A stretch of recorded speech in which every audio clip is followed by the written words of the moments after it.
The video is Le'ilu Nishmas, V'shmo Bachem Chaim Tzidoy, V'nafur Shleimat Arachom Achai, from Bas Perma Malka, and Mordechai ben Bracha.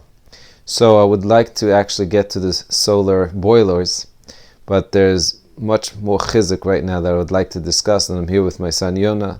So we have to discuss chizuk, especially in this week's Parsha. It's the Parsha of Tefillah, power of davening. And you want to hear an amazing story. There's two versions of how Rav Elyashiv was born. Anyone that can verify for me the true story, but they're both worthy of Rav Elyashiv being born, and of course Rav Elyashiv Zichron Bracha was an incredible light to the world. So one version of stories is actually in his book and in his biography, where it discusses his mother Chaya Mushka. Chaya Mushka Zichron Bracha.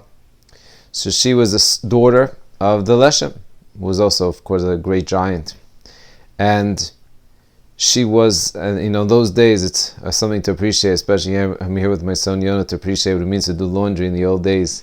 To scrub, to soak clothing for a long time, for hours, wash them soapy, and then after scrubbing and everything, then hang them on the laundry lines.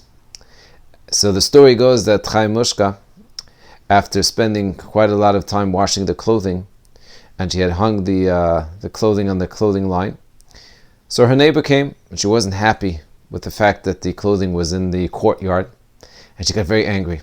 She ran into her house, she took out scissors, and she cut the line, and all the clothing fell into the mud. Of course, my son Yonah would never do such a thing, but Chaya Mushka, when she saw this initially, of course, she was very upset.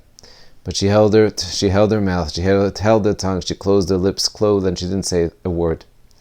And even when her husband came home, and she wanted to share with him the pain and the anguish, she decided that she's going to be mochel, and she's not going to have hold any grudge. And right then and then, there was a knock on the door. It was the neighbor crying, asking for forgiveness. And she said, I already got my punishment. My son already is with high fever. Please forgive me. And Chaya Mushka Zichron Bracha said, I forgive you. I don't hold anything against you. And I give you a bracha that your son should have a refuah shlema.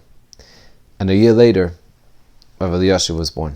Version 1 of after 17 years of waiting for a child. 17 years. You don't know what it means to wait. What it means to be patient. Interesting that 17 is a gematria of Tov and a gematria of Chet. Now that's one story. But there's another version, which I recently saw. And Chaya Mushka, it was interesting that one of the reasons why they say this, the first one story wasn't so clear, is because it took place in Yerushalayim, and Rav Elyashiv wasn't born in Yerushalayim, he was born in Lithuania. So the second version, which could be perhaps more the correct version, but also worthy of Rav Elyashiv, was that Chaya Mushka was waiting for 17 years to have a child, and she went to her father because she had heard that in Russia there's a great doctor that's able to help people to have a child. She asked her father, who was a great Rav, should I go? He said, you should go. She went to her husband, and for 3 months they went through testing and everything else, and at some point the doctor said, and he invited him to his office, and he said, I will, and he banged on the table, and he said, as clear as this table will not produce kids, you will not have children. And she was broken. And she went home, and her father right away saw on her face what the news was. And the father turned to his daughter and said, until now, you had in your mind and in your heart that there's someone out there that could help you. At this point, there's no one. You know that there's no one else you could turn to other than Hashem, and turn to Him with all your heart. And that's what she did. And 9 months later, after crying to the Rebbeinu Shalom, they had Rav Elyashiv. Shalom Elyashiv, Zichron Bracha. So that's a chizuk for today, and we're going to continue with the boilers tomorrow. B'ezrat Hashem.